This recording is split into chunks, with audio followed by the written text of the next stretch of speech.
I am just not a retreat person.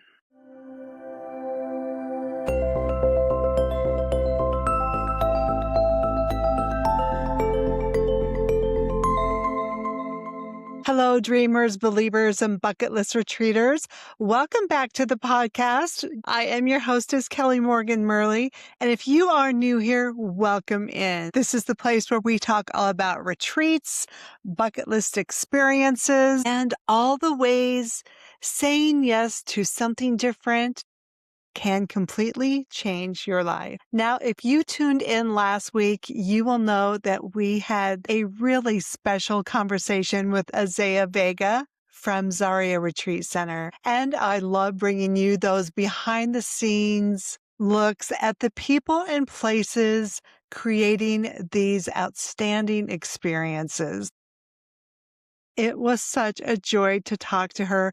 I'm sorry it was such a long podcast, but we just could really talk forever.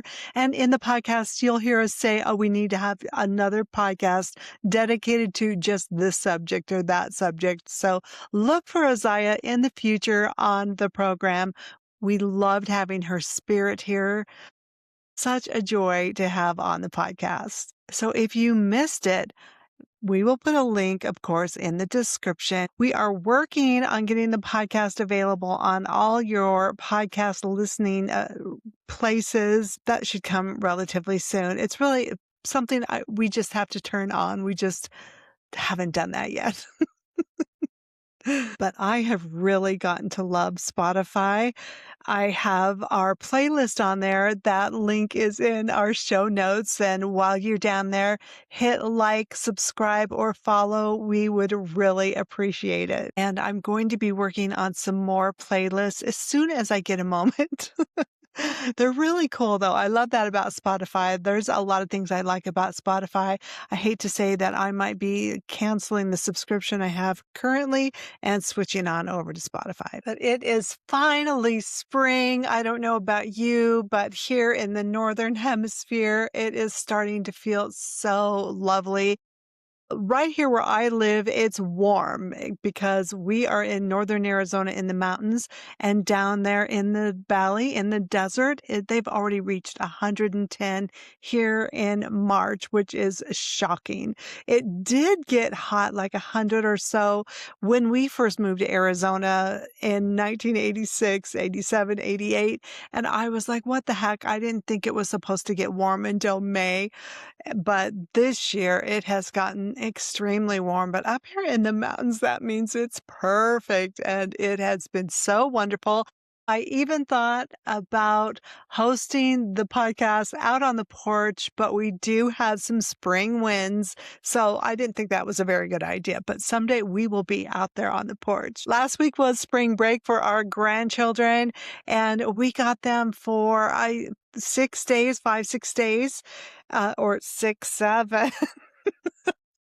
Oh my gosh. It's amazing how many times 6, 7 pops up in conversation, but we had so much fun. They are 7 and 13 years old, granddaughters, and they stayed around here with us at the ranch for a couple of days and did all of the things that they love to do here. And then we got in the RV and headed over to the other side of the other corner of the state, and saw Horseshoe Bend. I will insert pictures here. And some and what else? Then we went to the Grand Canyon after we did Page. So first we go to Page, Arizona, which is where Horseshoe Bend is.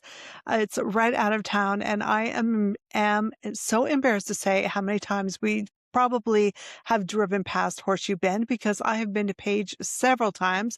I've gone up to Lake Powell a couple different times and stayed on a houseboat. It's the funnest, most beautiful thing to do. Although Lake Powell right now is quite low, nothing like it used to be, but it's still a gigantic lake. And I just watched a YouTube video about them saying that they still have the houseboats running on the lake. So if that's something you're looking into doing, it is so much fun.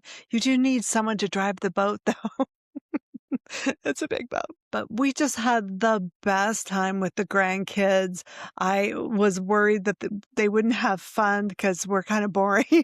And my husband suggested this road trip, and I'm like, yes, please, this will be great. This is what memories are made of. I remember hanging out with my grandparents, being on trips with my grandparents, camping with my grandparents. And I am so grateful that we got to do this with the girls. They had such a good time. We all had such a good time. So it's one of the best trips ever. And of course, it was right at my birthday. So I was like, this is perfect for birthday. I don't need anything else. I just had the best time with the girls. So more pictures here of the Grand Canyon. Wow, it was stunning, and the crowds were not that bad. So I think this time of year is a great time to go. It was warm due to this heat wave that we're having, but not too warm. So thankfully, it was just fantastic. And it was a nice getaway, a nice retreat, if you will. And it gave me the opportunity to talk about retreating with people I met along the way.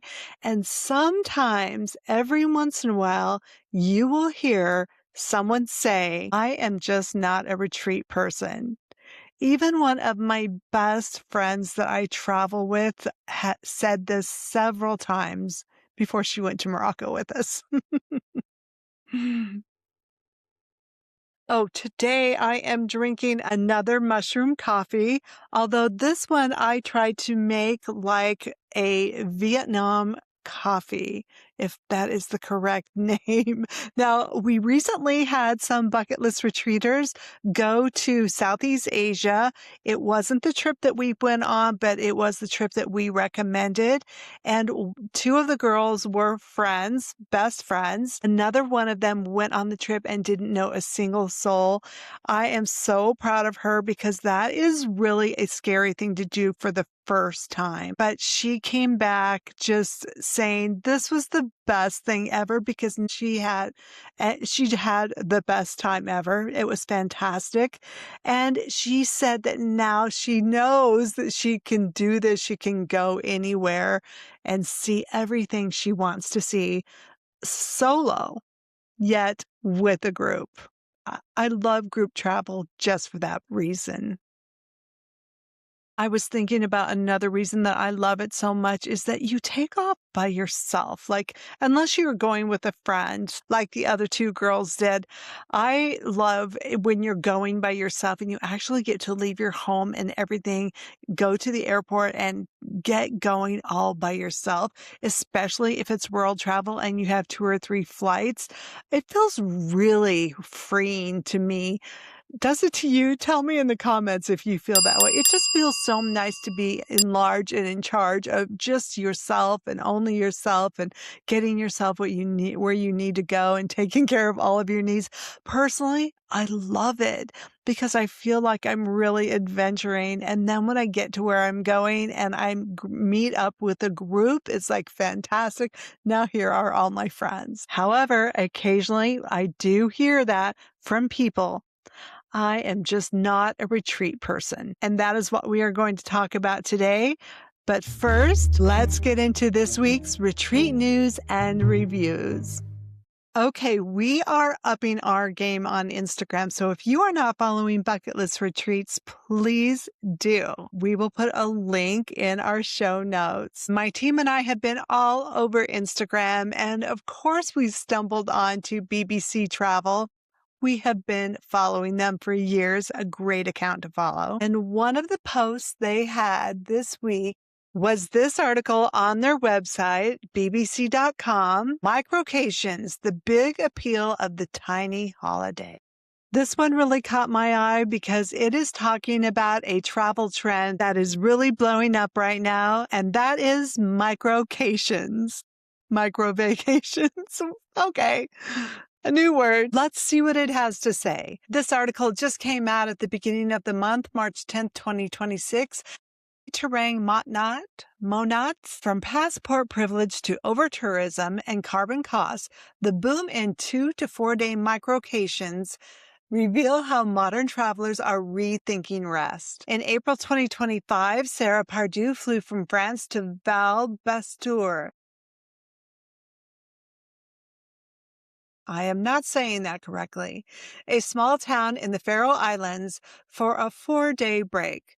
Renting a car, she explored lesser known corners of the islands, ancient sites, dramatic land formations, waterfalls, and local distilleries. It wasn't the season for puffins or the northern lights, but it didn't matter. I was getting to see a part of the world that most people never have a chance to visit, she says. Party's trip reflects a growing travel trend, the Micro-Cation, short breaks lasting 2 to 4 days that are reshaping how people take holidays. I almost always choose short vacations for one main reason. I can visit more places, Party adds. Fewer nights can also equal big savings, and each day is more impactful. You're really in the moment, and you have more money to spend on what matters. A holiday in just a few days.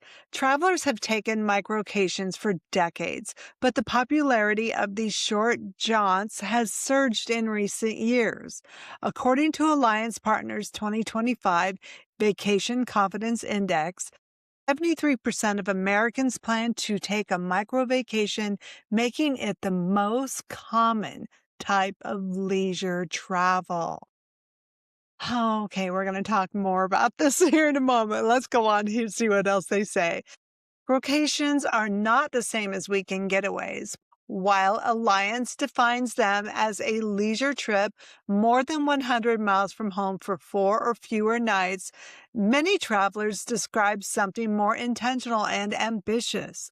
A new country rather than a familiar standby, a thematic focus, culture, cycling, food, wellness, and intensity that prioritizes depth.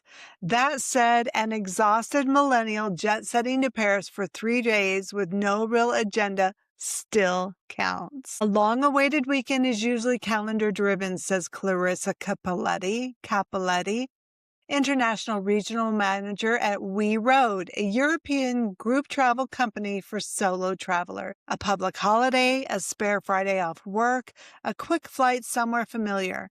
Instead, a microcation is designed to feel like a holiday in a tight time. It's time you use deliberately, and that distinction is resonating with modern travelers. These quick getaways are partially a response to limited paid time off and tighter budgets. A recent Deloitte report notes that travelers are taking more trips but spending more frugally. They also reflect widespread burnout.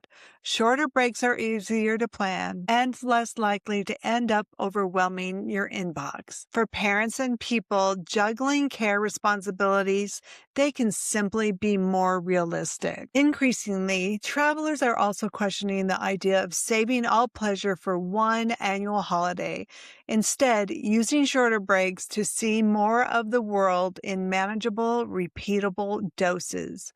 Short, frequent trips can feel especially appealing because they offer a manageable escape from the everyday grind, says Ellie Hambley, a UK-based clinical psychologist. With everything going on globally, many people are carrying financial pressure, emotional fatigue, and uncertainty. Having something to look forward to can provide a psychological lift. Travel companies are responding. In October of 2025, Intrepid Travel unveiled its short breaks category. I highly recommend Intrepid. 4 to 6 day itineraries marketed to those short on time, big on adventure. Travelers can hike Guatemala's Asatenango volcano, trace archaeological routes through Mexico, or explore the rich jungles of Costa Rica, compressing both stillness and adventure into just a few days. The trend is catching on elsewhere too. Zostel, one of South Asia's largest backpacker hostel networks, has seen 2 to 4 night stays nearly quadruple since 2019, rising from around 4,800 guests to more than 158,000 in 2024. The shift has driven a rise in last minute bookings, particularly among solo travelers and workcationers. But the spontaneity that underpins microcations isn't available to everyone. Visa requirements are a huge factor in how we plan international trips, says Harish Alagappa, an Indian traveler who traveled to Oman for New Year's 2025 using its e-visa entry program. People with stronger passports can decide on a whim. For us, even a short trip requires weeks of planning. Still, Alagappa considers the 4-day trip a success. Traveling with 3 friends, he arrived in Muscat and headed straight for the vast Wahiba Sands desert region.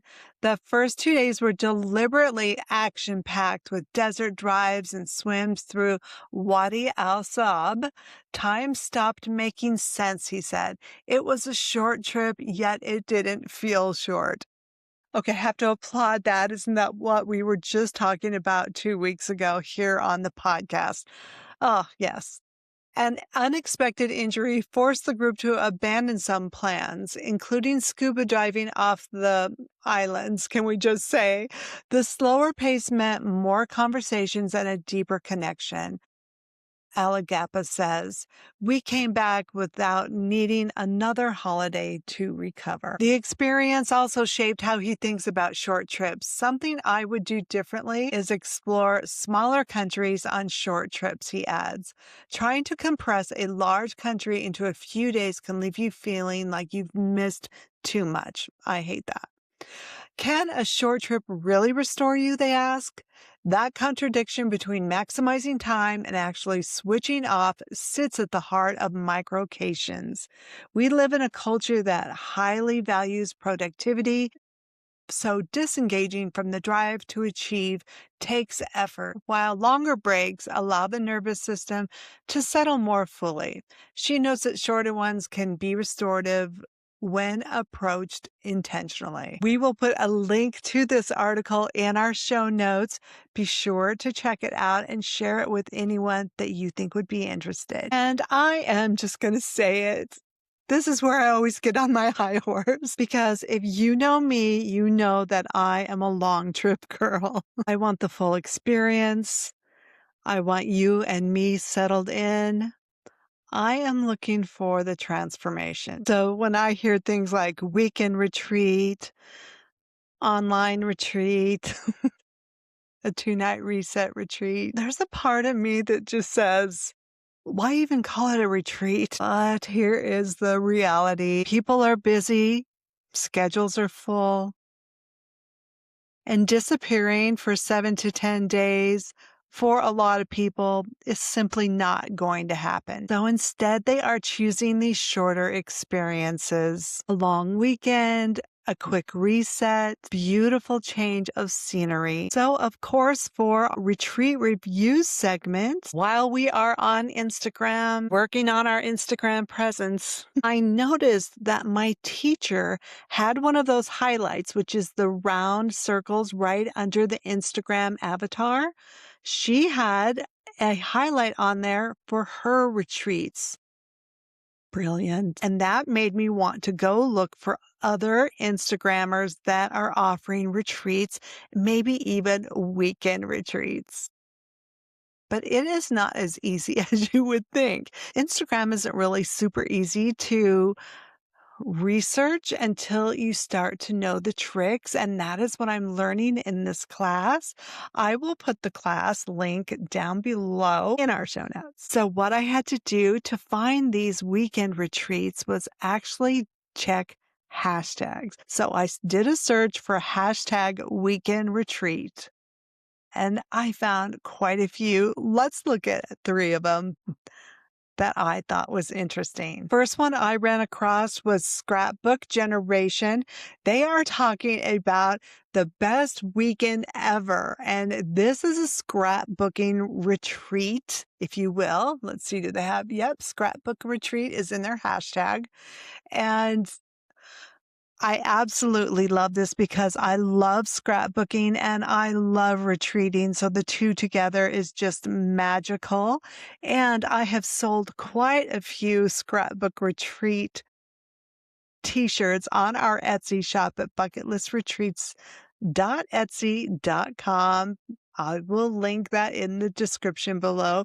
So if you have a bestie that you're going on a scrapbook retreat with and you two want matching shirts, let me know. We are happy to do them. They are just so cute too. And I love it when you girls match. And I see these two girls in this picture are actually matching. So they are obviously doing a scrapbook retreat over a weekend. And I think, you know what, even though I am not crazy over weekend retreats, I can't blame them for wanting to do this. What a wonderful experience. I mean, I don't even know if I'd want to go on a week. I would. Okay. Yes, I would want to go on a week retreat, scrapbooking.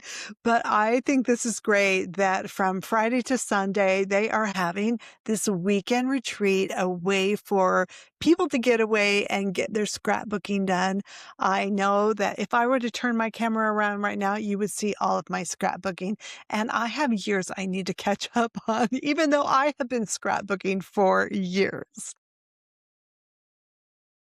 The next one I saw, let's see, share this tab instead, please do. The next one I saw was at the-getaway.ie. This must be in another country, but what was intriguing to me is that it includes Wim Hof, the instructor. Have you heard of him? It's all about the ice baths, baby. And we have highly recommended these type of retreats in Iceland over like a whole week with Wim Hof. So I was intrigued that you can actually go to a weekend retreat with him and get more into your ice baths. I know it's a really big thing and people are loving it. So it's cool to see that if you only have a couple of days, this is something that will work for you. Link in the description. And then my team and I got a big kick out of this. They are just calling themselves Weekend Retreat Barbecue.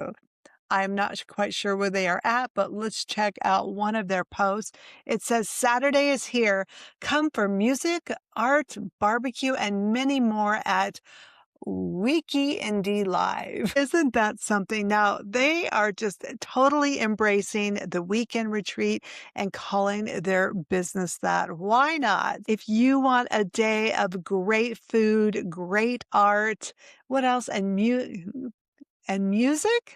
Sign me up. It sounds like a great time and it can be a great retreat away from your daily life. So if you are over on Instagram, which I think you are, we would love it if you would help us blow up our Instagram page by following, liking, and most importantly, commenting. We want to hear what you have to say. Thank you, friends. So obviously, this is not just a trend. Even people who do big retreats are making them more accessible for shorter, more approachable windows. So let's go back to that statement. I am not a retreat person. I don't always hear it, but when I do, it totally makes me pause. Not because I think it's wrong, but because I feel like it may not be the real reason. Usually there is something underneath it. Maybe it's, I don't like traveling alone. I won't know anyone there. I would feel awkward. Maybe even more awkward than being by myself. Some people are like, well, no, I don't really know what goes on retreat. I don't want to be forced into something I'm not comfortable with. And it all kind of boils down to, I don't really think I would belong. Those are all real and those are all valid, but they're very different from I'm not a retreat person. Because here's the thing. There are so many different types of retreats. There isn't just one kind of retreat. For example, I think about last week's podcast with Zaya talking about Zaria Retreat Center, and you might hear a whole new country, Dominican Republic. You might hear, oh, I need a passport. I don't have one. That's anxiety driven right there. especially given the state of our government. You may think, oh my God, it's in the jungle, it's on a mountain, and it's open air. There's one wall, it's the jungle. Can I sleep in the jungle? And you might immediately think, nope, nope, not me. I would never do that. And honestly, that is exactly the point. It is the retreat that you think you couldn't do that often ends up stretching you the most. And then there's the traveling alone. People often say, I cannot do that. They're afraid to travel alone. I totally get it. At least when you have a snafu when you're with someone, you're together. And I've had a few snafus. We won't go into that right now. But it is definitely one of the greatest things about being at a retreat. Once you arrive, you are no longer alone. There's structure, there is shared experience, which is so wonderful. I love experiencing things on my own, but with a group, it is just exemplified when more people are sharing the experience. There's built-in conversation. You don't always get that when you book a trip on your own. Some people hear the word retreat and they think schedules, sessions, workshops, group activities all day long. And that can feel like a lot. I get it. I like to plan my own shit too. I like my own pace. I like my own desires. I like my own decisions. But once again, not all retreats are like that. Some are spacious, some are quiet, some are highly curated, while others are free flowing. Yes, I like to plan my own shit, but somehow when the retreat is right, I end up loving that I don't have to. Then there's the group size question. Some people absolutely think, and actually this is the one I hear the most, is I am not a group person. Maybe you thrive in a small, intimate setting, or maybe a big group energizes you. Yet you can only take it for a weekend instead of an entire week. It is all a spectrum. There is no one right way to retreat. And that is where we often get stuck because we make a decision before we have enough information. We say, not for me, without ever getting curious about what that actually is. And curiosity, it's so much better. It's a much better guide than certainty. Instead of saying, I'm not a retreat person, what if you ask, is there a version of this that would feel good to me? Now that is open, that is exploratory, and that is where possibility lives. And honestly, that is where most bucket list experiences begin. Not with certainty, but with curiosity. So maybe the question isn't, am I a retreat person? Maybe the question is there a version of this that would feel good to me? If you are looking for that next trip or maybe a Micro-Cation, hop onto Instagram, search your hashtags, and see if you find a trip that fits what interests you. Aren't you curious if there is a retreat out there that is exactly what you're looking for? And if this winter was rough on you and you know that next winter is coming, we have a gorgeous retreat getting all ready for you in January. Our Find Your Happy Again Women's Retreat at bucketlistretreats.com. I will put a link, of course, in our show notes. We would love to have you there.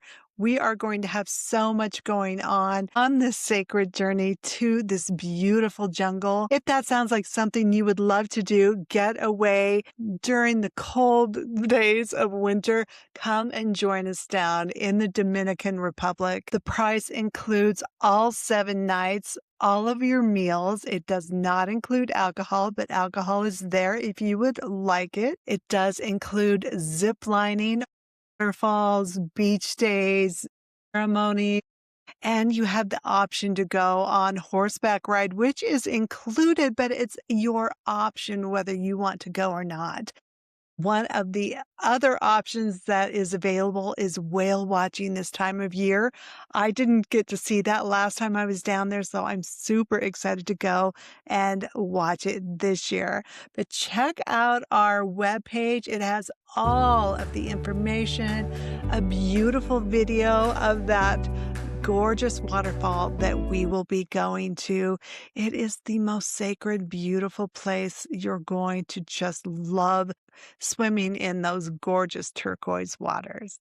So check it out on our website at bucketlistretreats.com. We can't wait to hear what you think all about it. It will be one of those trips that will stay with you forever. And speaking of that, that is exactly what we are talking about next week here on the podcast. Why some trips stay with you forever. We all have experiences, whether they are on trips or simply experiential, that we remember forever and the ones we still talk about years later. Next week, we will talk all about retreats that linger long after the experience is over and why that impact keeps unfolding over time. As always, keep retreating, keep exploring, and we will see you on the next adventure. Bye-bye.